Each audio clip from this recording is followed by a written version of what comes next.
শ্রী গোবিন্দ, শ্রী গোবিন্দ।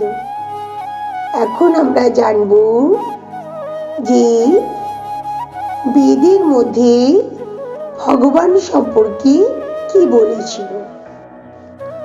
যো ব্রহ্মাণং বিদধাতি পূর্বং যো বৈ বেদাশ্চাং জ্ঞাপয়তি স কৃষ্ণ।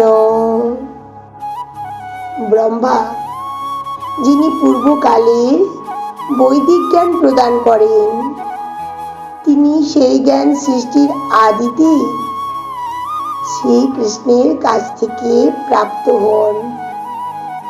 তারপর এই ভগবান সম্পর্কে উপনিষদে বলা হয়েছিল, অথ পুরুষঃ বৈ নারায়ণঃ